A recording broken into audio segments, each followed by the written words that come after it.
Hello, I hope you're doing well. Welcome back to another Fortnite patch breakdown. This, of course, being patch 7.2, which could be one of the best patches we have seen in quite some time. A lot of underlying updates, a lot of overlooked updates you guys might have read through. So, of course, we'll break those down today. On top of that, though, I do want to clarify there were plenty of bugs for Epic to actually go on fixing, but at least they're taking the step in the right direction and actually fixing some of those bugs. You know, planes and zip lines, so on and so forth, have been fixed throughout this patch, or at least a little bit. Let's break it down, though. Of course, our brand new items this week, and I did mean to say item, the first of which, Glider Redeploy, will be reintroduced to the game for the third time, I do believe, as an item. It actually will take up a slot. Now, again, it's going to be a hard time, no matter what this update is, to actually appease to both sides here. People are still going to hate Glider Redeploy and still love it, and you really can't attune to both those crowds. They do seem to be leaning towards, though, having this as an option, at least for the remainder of this season. So keep in mind, guys, we only have 5 to 6 weeks left of this season, so if you don't like these updates, well, you shouldn't have put up with them for too much longer, that being planes and so on and so forth. But it will be a new item, guys, so if you actually want Glider Redeploy, you will have to sacrifice one slot. Now, it does make a lot of sense, though, because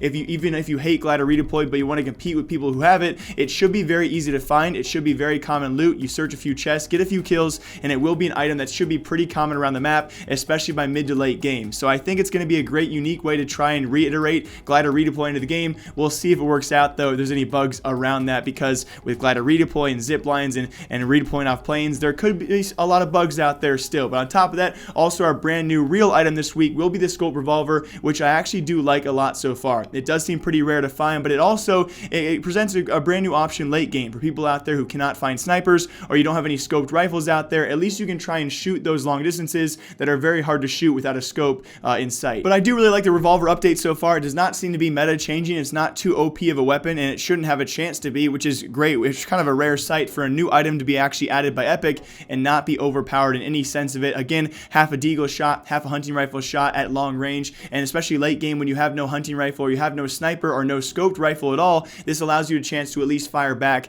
at those long distances. So I like the update so far, and it should be a good one. It should also have a faster fire rate as well as a reload rate than your other scoped weapons. So it should be a great update so far, and we'll see how it plays out. On top of that, some small balances for miniguns. Actually, I thought, in my own opinion, actually coming back into the meta a little bit in terms of breaking down builds. This might stop that, just might put a halt to that, although wind up time, so the time to begin shooting has been reduced by 37%. Unfortunately enough, it now does have an overheat function. Just like the machine gun on the planes, guys, after 6 seconds of shooting, it'll actually have a cooldown time as well before you can start shooting it again. But on top of that, the biggest update we saw so far throughout this update, or at least one of them, is now sniper projectile, or actually sniper trajectory, has all been changed to actually match the heavy sniper. And if you guys aren't snipers, it's actually a really, really big skill gap change. It lowers the gap almost entirely, at least what we're going to see play out so far. They want to actually match every single sniper to the trajectory of the heavy sniper, which does mean, in my opinion, so far, pretty much no drop off, right? The hunting rifle, the bolt rifles certainly do have drop off. That's what actually had the skill gap when it comes to sniping.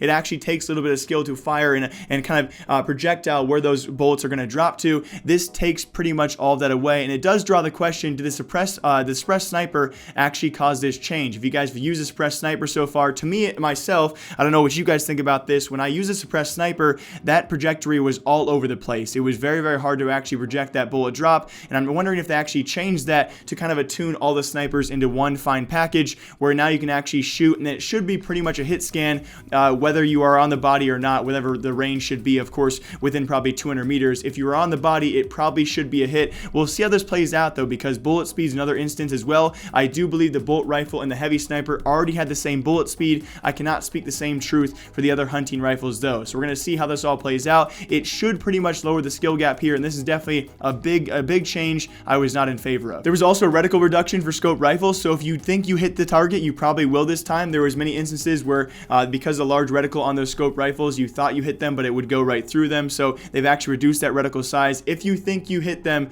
well, you're probably going to get the hit reg this time, so probably a good update in that sense. Alongside that, some big zipline changes finally, and actually a pretty big one. To avoid the jump bug, they obviously clearly have not fixed that jump bug, so I would not recommend you going and trying to jump on the zipline or double jump on it. You'll probably fall off. This time around, though, now when you use zip lines, you can actually choose the direction which you move, which pretty much just means, you know, aim or of course use your WASDas to actually move the direction you want to move. A great update so far. On top of that, zip lines are now used in an increasing speed fashion. So now when you actually jump on zip lines, you'll go in increasing speed until you reach max speed instead of starting out at max speed. And then very lastly, a very important one, now when you're on a zip line as a player, you will break down builds as opposed to earlier, the builds, they broke down you. And some huge build updates also happened, guys. We knew this one was coming though. They hinted at this in a Reddit post just about 3 days ago. It's now official though. When you actually build in less than 30% of your mat is actually above ground, making other builds pretty difficult, the game will actually lay an additional mat to help with that at no cost to the player. Definitely going to be huge. There are many parts of the map, many buildings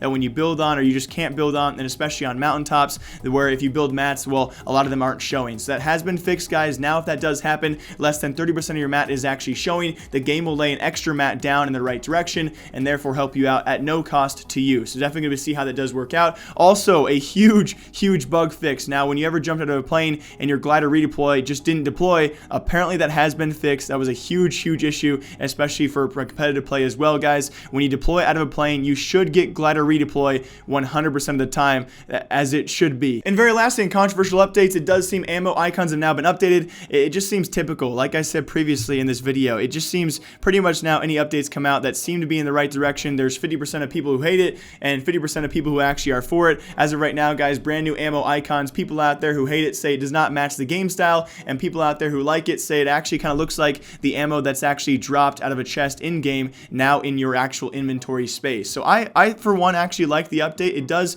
obviously not look too much like Fortnite, but still it's in the same realm and it actually looks very clean and I like the way it looks. So I'm for it, and that's really not that big of a deal in my opinion. But also very lastly, and probably most importantly, if you're gonna hate an update out there, it could definitely be what this leads to, and that of course is a brand new snowy ice ball thingy covering up Polar Peak where the sword used to be. You walk too close to it or try and walk in it, it'll actually freeze over your entire screen. And of course the questions now do begin, what could this mean? Now your first thoughts might be potentially of course a brand new mythic item, which you know, help us all if that's the case, because I cannot wait to see how OP that's going to be. On top of that, of course, it could be Kevin in the Cube all over again with this could be the Snowball, whatever you want to name this guy, taking over Polar Peak, just like Kevin in the Cube took over Loot Lake. And this, of course, could be for next season, starting in 5 to 6 weeks from now. But again, leave your comments down below what you guys think. Thank you all for watching our patch breakdown for 7.2. Some big things still coming, guys. Hoverboards are definitely going to be a thing. Alongside that, we might have a new mythic item this season as well. And so cross your fingers that they're not too overpowered. But as always, my name is Jake. I hope you guys all enjoyed. I'll see you all next time. See you soon.